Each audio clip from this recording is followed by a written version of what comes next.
Tiempo para saludar en unas buenas horas a Carlos Guitián. Carlos, ¿qué tal? Muy buenas, ¿cómo estás? Hola, Hola, muy buenos bien. ¿Y tú? días. No, era Carlos Guitián. Espera, Carlos Carlos, Talavera. Espera, que hoy Ah, voy a tener que es utilizar igual. apellido. Como hay dos Carlos, lo vas a pasar mal hoy, ¿eh? Pues voy a decir Carlos primero y Carlos segundo y ustedes eligen cuál quiere ser y ya está. Carlos Talavera, muy buena. ¿qué tal? Muy bien. Ahora Carlos, sí. perdona que te haya pisado como siempre. Sí, sí, sí. Desde luego, primero, que Perdón. no, siempre llevando la contraria. Ya estoy acostumbrado. Bueno, no, y Carlos Guitián también, muy buenas, Carlos. ¿Qué tal? Que no te escuchamos bien, todo bien, Muy, ¿no? muy Bueno, arrancamos si venga. les No, parece por esa hace mucho que noticia. no coincidía con ¿Sí? Carlos I. Es que además la imagen que yo tengo de Carlos I de España y quinto de Alemania se parece muchísimo a la de Carlos Talavera, de Ah, verdad, ¿eh? ¿sí? ¿En serio? Tienes que ponerte Si un algún casco. día me acuerdo, busco la enciclopedia con la que yo estudié en lo que sería la primaria ahora, Sí. y desde luego la imagen de Carlos, creo que se parece muchísimo a la de Carlos I. Hombre, pues mira, Orienta a saber. sí, cierto parecido hay, ¿eh? A ver, no es que sean iguales, pero sí la barbita Sí, y lo que sí. pasa es que, claro, si le pusiera gafas a Carlos El I, porte también, ¿eh? sí, no, el Sobre porte todo sí, la gafa. a ver, la nobleza se lleva en la sangre y eso se nota en Carlos Talavera. No, no, yo lo tengo clarísimo eso, ¿eh? Sí, sí, está claro.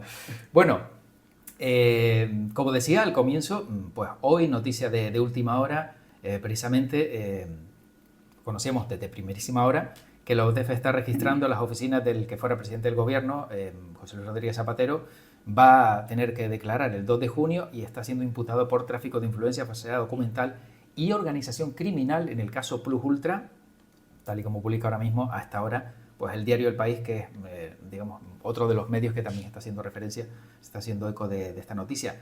Carlos Quitián, ¿qué opinas?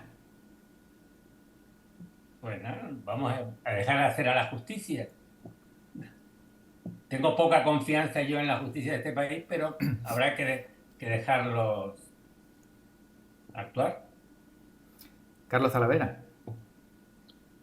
Bueno, a ver, yo es que soy quizás excesivamente confiado, ¿no?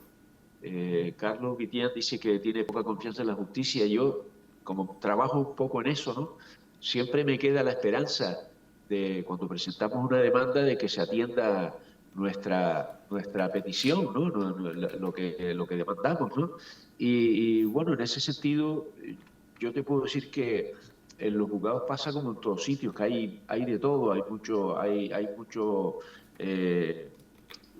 yo diría que ideologías o creencias o como quiera llamársele, ¿no? Pero bueno, si hay una investigación en curso, pues habrá que esperar a que termine y a ver qué es lo que resulta de ella, ¿vale? Luego hay otra cuestión que es completamente distinta, pero que está relacionada, y es en el ámbito político. Hay una frase que para mí lo resumiría todo, que es la que dijo César cuando se divorció, creo recordar, de su mujer, ¿no? De su esposa, ¿no? Y dijo que la mujer del César no solo tiene que ser honesta, sino además debe parecerlo.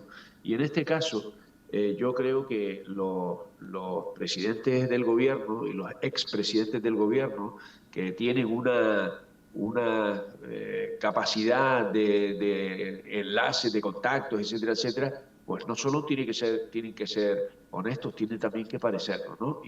Hombre, Zapatero se ha metido en algunos berenjenales un poco raros. Ahora, nada más que es una opinión con toda la prudencia que, como tú nombrabas al principio, debemos tener con estas cuestiones de la presunción de inocencia, porque claro, todo el mundo es inocente hasta que se demuestre Claro. claramente lo contrario, ¿no? Sí, bueno, pero estamos Estoy de acostumbrados. acuerdo totalmente con C. Talavera, que no sé quién es, Sí, que no sé quién es, porque realmente hay que confiar en la justicia, sí. Se está viendo claramente que hay que confiar en la justicia, sobre todo cuando trata temas de políticos. Sí, sí. Hay además, que tener mucha, mucha, mucha confianza. sí, sí, no, iba a decir además, Carlos Quitián, que estamos acostumbrados a hacer juicios paralelos, a estar pues señalando, ¿no?, a personas que están inmersas en procesos judiciales y luego, pues cuando resulta que son inocentes, aquí nadie se acuerda, ¿no? Que es una de las grandes injusticias también de esta sociedad, ¿no? Que vamos siempre añadiendo o poniendo leña al fuego. Y mira Shakira, que no tiene nada que ver, pero bueno, me refiero que Shakira, defraudadora, etcétera, etcétera, y luego pues tienen que devolverle 60 millones de euros, una parte sí tiene que pagar, pero luego ha dicho, oye, que esto no estaba justificado y que también señala Hacienda como, bueno, pues por unas prácticas que a lo mejor quizá algunos deberían empezar a observar. Totalmente de acuerdo con lo que acabas de decir. Estamos acostumbrados, y sobre todo con esto de las redes sociales, a que cualquiera pueda opinar sobre cualquier cosa y cualquier persona puede tener centenares de miles de seguidores. El otro día me enteré, por ejemplo, que el famoso Lamine Yamal tiene 42 millones de seguidores. Sí. Tiene tantos seguidores como población ahí en España. Y claro, de esos seguidores hay muchos que se creerán lo que pueda decir y otros que no. Pero quiero decir que cualquiera puede tener hoy un altavoz que no tenía antes, opinar sin saber y además que la gente, pues bueno, se crea lo que dice. Y esto es lo que a mí realmente me preocupa y me preocupa de la justicia. Porque la justicia está actuando como en el siglo de Carlos I de España y resulta que estamos en un siglo XXI que además avanza a gran velocidad, ¿no? Todo esto, Carlos Talavera, sí, simplemente a la referencia que hacía Carlos Guitián, claro, una persona que tiene 42 millones de seguidores en redes sociales le da por presentar una iniciativa legislativa popular y vamos, las firmas las consigue de sobra, ¿no? O sea que cualquier cosa que quiera proponer, que se lo firmen y al Congreso con ello para que se debata. Bueno, vamos a ver. Voy a decir una cosa que no pude decir antes. Respecto a lo de Shakira, vamos a ver, yo no conozco la sentencia, ¿vale? No sé en qué términos están y si se reconoce el 100% o no, porque esas cosas son complicadas, ¿no? Y entonces a lo mejor la noticia es, o sea, Shakira le gana a Hacienda, le mete un varapalo a Hacienda, no sé qué, y al final resulta que te lees la sentencia y bueno, a lo mejor los hechos por los que Shakira se le hizo la liquidación y demás, pues siguen ahí. Lo que pasa que por cuestiones a lo mejor de tipo formal o lo que fuera, aquello no prosperó. Pero en cualquier caso, siempre hay que leerla y canalizarla con un poquito de detenimiento porque esas cosas suelen ser bastante complicadas, ¿no? En cuanto a lo de la iniciativa popular que tú dices, hombre, pues se le puede ocurrir a este chico hacerlo si quiere, ¿no? Claro. Evidentemente, lo que pasa es que las iniciativas legislativas populares sabes que tienen un pequeño, digamos, freno, y es que en el Parlamento las pueden aceptar o no y punto pelota, ya está. O sea, quien decide si sale una ley para adelante o no es el que promueve la iniciativa legislativa popular, sino son los diputados y senadores que son los que aprueban las leyes, ¿no? Pero, a ver, no cabe duda de que, como decía Carlos Guitián, o sea, ahora mismo cualquiera con un poco que tenga de habilidad en esto de redes sociales y tal, tiene ahí un altavoz tremendo y puede tener muchísimos seguidores, aunque sea un patán, ¿no? Claro. Y un patán, no sé si ustedes saben lo que es, pero bueno, lo dejo ahí para que lo investiguen. Un término muy de Carlos I también, ¿no? Eso de patán. No, esto es de Victoria, de la reina de Inglaterra, Victoria. Vale. Bueno, emperadora de la India, quizás. Vale, ¿no? Yo digo por la época más o menos, que eran términos de antes, ¿no? De antaño. Bueno, lo de Shakira creo que no pagó el IGI, una de las cosas, te lo digo por la sentencia, pero bueno, vamos a ver eso. Habrá que ver.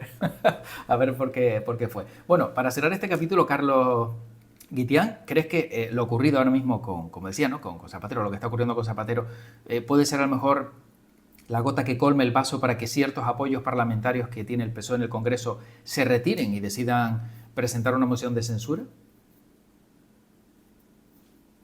Yo lo dudo. Vale. Pero sin argumentos también, ¿eh? Sí.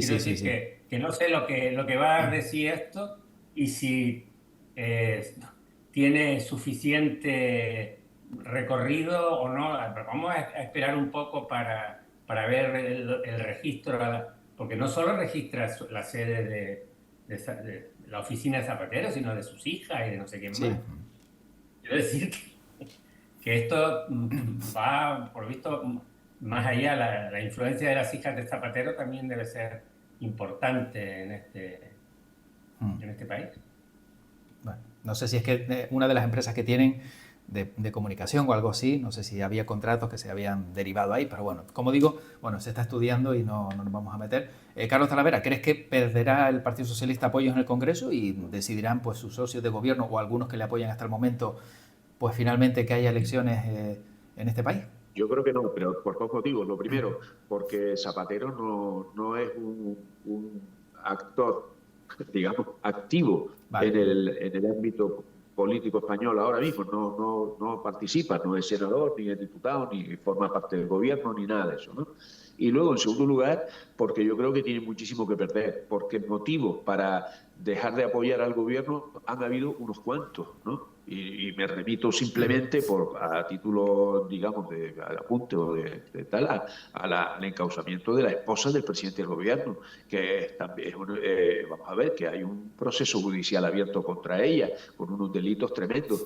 Y por poner otro ejemplo, o sea, la incapacidad, la imposibilidad de aprobar unos presupuestos, etcétera. Esos son motivos para mí mucho más importantes como para dejar de apoyar un gobierno e incluso para que el mismo gobierno, el mismo presidente del gobierno presente su dimisión o convoque elecciones. En otros países esto pasaría sin ninguna duda. En el Reino Unido, por ejemplo, cuando un familiar de un político, sobre todo cuando tiene esa importancia, no es un diputado cualquiera, el presidente del gobierno, pues está encausado por un delito, por el tipo dimite. Se puede defender mejor realmente, ¿no? Pero bueno, yo no sé, la verdad es que a mí me está sorprendiendo muchísimo el PSOE últimamente con esos criterios que tiene, pero bueno, allá ellos. Bueno. Yo creo que, tirando un poco de historia, el PSOE tuvo un ejemplo de una dimisión por estar encausado, que fue Demetrio Madrid, el primer presidente de Castilla y León. Lo encausaron con unas acusaciones,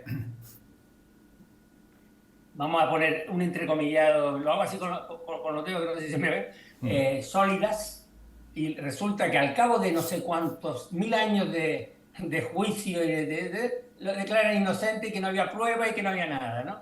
Y este señor le arruinaron la vida personal, diríamos, desde entonces no volvió a ganar nunca unas elecciones el Partido Socialista en Castilla y León y tal. Entonces el Partido Socialista, pues yo creo que ha tomado nota con percepciones de lo que significa el hacer una dimisión cuando no hay, creen ellos, una base sólida para una culpabilidad. Y entonces pienso que esa es también la reacción de P. Sánchez a estas cosas. Bueno,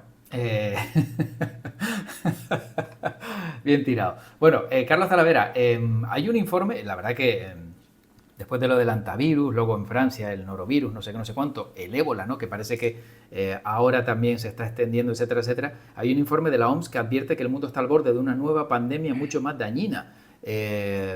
No sé, desde tu punto de vista, si, no sé, esto nos debe asustar más, simplemente es otro informe más que tenemos que leer y poco más, o vivir al día y como si no hubiera un mañana. Bueno, hay una gran pandemia que se extiende imparable, que es la estupidez humana. No sé si es cierta esa frase que decía de Einstein, que el universo y la estupidez humana tienen una cosa en común y que ambos son infinitos, ¿no? Pues algo así. Yo creo que eso es... a ver, en cuanto a la pregunta, ¿no? Ya entrando un poco más serio, hay una cosa que está clara. O sea, ahora mismo la capacidad de movimientos que tiene la población mundial, sobre todo las de los países desarrollados, ¿no? De Norteamérica, Europa, Asia, algunos países asiáticos, no todos, ¿no? Pues es tremenda, ¿no? O sea, ahora cualquiera de aquí, cualquiera se va, te voy a poner un sitio hasta cerca, a Egipto, ¿no? O sea, antes ir a Egipto era raro. ¿Y quién no va a Bangkok o a Sudamérica, a Centroamérica, a cualquier país de estos del Caribe y tal? O sea, yo conozco un montón de gente que ha ido a un montón de sitios. Yo soy más conservador, yo he ido más que a Europa. Me gusta más sitios más civilizados, más tranquilos, ni siquiera Estados Unidos y tal. Pero esta movilidad tan grande que tenemos ahora, sobre todo, ya digo, los países desarrollados, ya sea en cruceros, en avión, en viajes de vacaciones organizados, de todo tipo, ¿no? De todo tipo. Y con miles y miles de personas, ¿no? Cientos de miles de personas. Pues lógicamente cualquier enfermedad contagiosa de esa naturaleza, sobre todo estas que están en países como, en lugares como África, donde hay un cierto subdesarrollo en materia sanitaria muy grande, donde está el ébola, donde surgen esta enfermedad, como puede ser el ébola, claro, eso hace que se transmitan con más rapidez, eso hace que esas enfermedades que son muy contagiosas salgan rápido, y alguna de ellas, no sé si el ébola precisamente, quizás algún otro virus extraño de esto, no se transmiten más porque la morbilidad es tan grande que no da tiempo. Claro. O sea, la gente se muere tan pronto que no da tiempo a que la enfermedad se extienda más, ¿no? Eso es un hecho que está comprobado. Entonces, ¿qué ocurre? No me extraña que haya otra epidemia. Si surge un nuevo virus o un traspaso, por decirlo de alguna manera, de un virus animal a humanos en China, por la gripe aviar era una cosa así, ¿no? O sea, en China, en el centro de China, donde China pasa por ser un país súper desarrollado y tal, es mentira. O sea, la mayoría de la población de China vive en la miseria y vive como hace 100 años, una cosa así. Entonces ahí se produce, ahí se come de todo, ¿no? Ahí se come de todo y ahí se convive con animales y con todo. Y entonces que haya traspasado un virus animal a los humanos y que eso luego se haya extendido por el mundo, es como consecuencia de esto. Yo pienso que eso es muy difícil de parar, es muy difícil de parar. La, la única, digamos, que lo único que tenemos es el avance científico en la medicina, ¿no? Que puede generar vacunas y luego, por supuesto, si se tiene una cierta prevención, pero yo creo que es difícil, ¿eh? El ejemplo que es difícil es lo tenemos con el antivirus, con el barquito y todo eso, ¿no? En el caso del ébola, la parte, entre comillas, ¿no? que dicen que es buena es que no se transmite por el aire, sino se transmite por secreciones, por contacto directo, etcétera, etcétera, que cierto es, ¿no? Que tiene mayor mortalidad, pero la parte que no es como el coronavirus, que sí teníamos pues esa posibilidad de que era más fácil que se extendiera. Pero el informe, Carlos Guitián, la verdad que el nombre, yo alucino, porque el nombre del informe de la OMS es Un mundo al borde del abismo. Informe de 2026. O sea, yo creo que poco más y vamos, nos está diciendo que vamos todos a morir mañana, ¿no? Bueno, yo antes hablaba del problema de las redes sociales y la extensión que tienen, pero lo acaba de decir Carlos muy bien. Hay estamos viviendo un mundo en el que las comunicaciones son increíblemente rápidas, no las comunicaciones inalámbricas, sino las comunicaciones personales, ¿no? Y aquí en esto del antivirus yo reflexioné en su momento fue hace unos días, sobre lo que significa la transmisión a través de elementos externos de epidemias, por ejemplo. Y entonces, bueno, al hilo del tema de las ratas, a mí me gustaría que se valorase un poco lo que significa el tráfico marítimo, por ejemplo, para el traslado de animales de estos que pueden contagiar enfermedades, porque claro, pensar que un crucero de superlujo traslade ratas a mí me resulta impensable absoluto, ¿eh? Pero si ustedes se dan un día una vuelta por el muelle, pueden ver que en el muelle atraca diariamente un montonazo de portacontenedores, barcos de pesca de diversos países, etcétera. Bueno, pues ahí la transmisión, que yo creo que está muy vigilado todo, ¿eh? No quiero ser alarmista en esto para nada, pero la transmisión de enfermedades por ahí parece que no existe, que solamente van a ser los turistas que van a países arriesgados. Pienso que no. Pienso que el mundo está sometido a un proceso de cambio, lo dije antes, y me permitirán que lo repita ahora, que nos tiene que hacer variar la visión que tenemos nosotros del mundo, que es un poco la visión del siglo XX. El siglo XXI es otra cosa. Antes Carlos lo decía de China. China es un país que tiene 1.400 y pico ya millones de habitantes cada día, creo que es 1 millón más, por lo visto, una cosa tremenda, ¿no? Y hay de todo, hay lo más desarrollado que tú puedes ver con trenes que ni siquiera necesitan rieles para transcurrir, con una sanidad fantástica, y zonas en las cuales se sigue viviendo como se vivía a principios del siglo XIX. Entonces, todo este tipo de cosas nos tiene que, pienso yo, que hacer reflexionar un poco sobre el papel que juegan hoy los estados, y por eso creo yo que las Naciones Unidas y toda esa ramificación de organismos que tienen, que pueden ser a veces tremendamente burocráticos, deben tener y seguir teniendo un papel fundamental, y entre ellos la Organización Mundial de la Salud. Yo, desde luego, no voy a ser quien critique un informe de un organismo de estos internacionales, de verdad, porque Sí. es que mi conocimiento se basa en 4 artículos de periódico que he podido haber leído, y esta gente tiene auténticos especialistas, epidemiólogos, gente que está dedicada a eso, que a veces te hacen un informe que puede ser alarmista. Pues claro que sí, es que a veces si no alarmas a la gente, Sí, pues la gente sí, se lo toma a la ligera. te lo toma un poquito así. Pues tenemos el ejemplo del confinamiento, ¿eh? Si aquí no se pone mano dura en el confinamiento, otro gallo Sí, hubiese cantado posiblemente efectivamente. en España. Bueno, Carlos Talavera, elecciones Andalucía, pues no sé, ¿cómo lo has visto? Realmente, si esto al final, bueno, ya vemos que esto no va a tener, digamos, ningún adelanto electoral tampoco, como veíamos antes, pero bueno, desde tu punto de vista, ¿cómo viste este periodo electoral? Que se esperaban algunos, pues, arrasar, y también se han quedado un poquito, pues, más o menos ahí en veremos.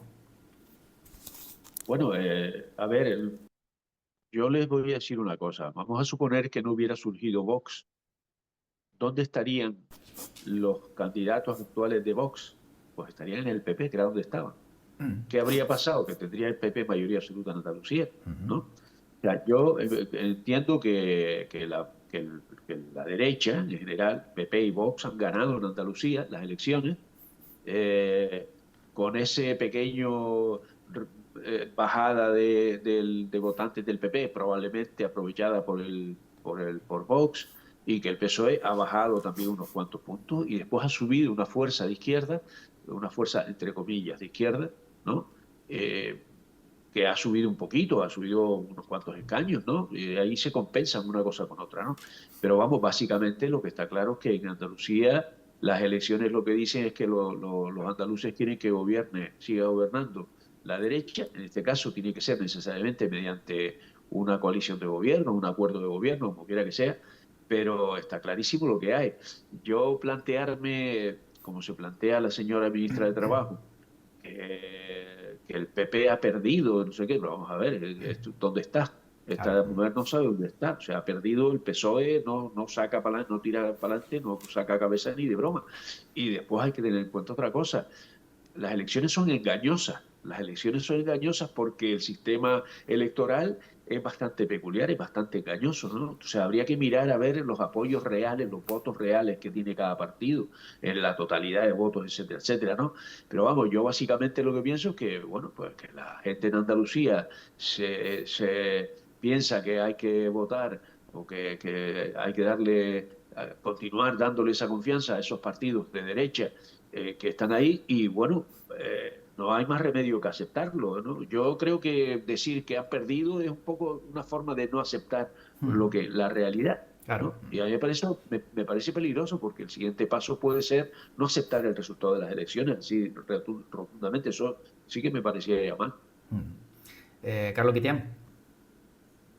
Sí, esto último que ha dicho Carlos es interesante, porque estamos viendo en general en el Congreso de los Diputados que el PP no ha aceptado en ningún momento el resultado de las elecciones que les quitó la posibilidad de gobernar, ¿no? Y llevan desde que empezó la legislatura diciendo que esto no es legítimo, que no sé qué, que se apoya en ETA, que no sé cuánto, no sé. Quiero decir que efectivamente yo creo que hay que ser demócrata, aceptar las cosas, pensar que me parece que con el 50,6% del censo de votantes, quiere decir casi que la mitad de los andaluces con derecho a voto ni siquiera han ido a votar, lo cual también a mí eso me resulta tremendamente preocupante que la gente no confíe en el sistema hasta tal punto de que ¿para qué voy a votar si no va a servir para nada? Un poco es es el mensaje que se puede leer.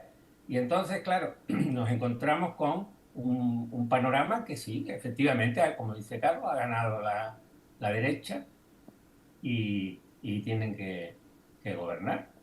Hay datos curiosos en estas elecciones, como por ejemplo, hay 43 altos cargos del PP imputados por corrupción en Almería, y en Almería ha ganado por amplia mayoría, el 40 y tantos por ciento de los votos, pues el PP. Bueno, eso, la gente es soberana, vota y elige a quien cree que debe gobernar los sitios. Sí, efectivamente. Creo que, si no me equivoco, el Partido Popular subió 150.000 votos, también la participación fue mucho mayor, pero consiguió menos escaños.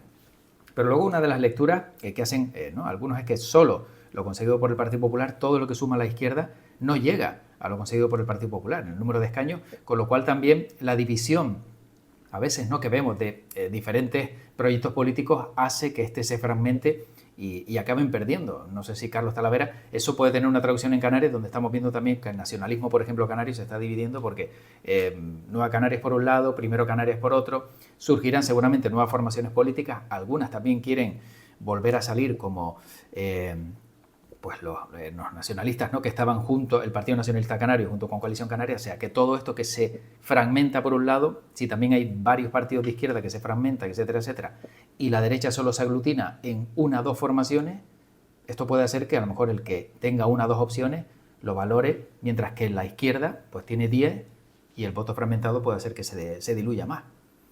No sé si me he explicado.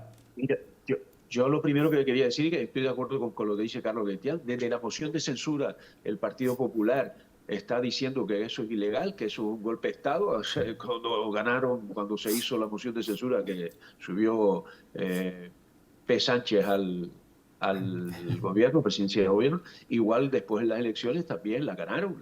O sea, y eso no es una revolución ni nada, se podrá haber apoyado quien sea.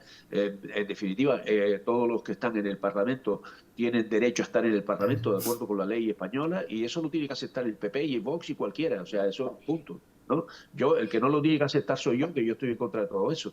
Mira, con respecto a las elecciones en general, lo que tú dices es muy claro. El fraccionamiento del voto de los partidos, pues lo que provoca es una, digamos, dispersión de recursos, ¿no? Y no se llega.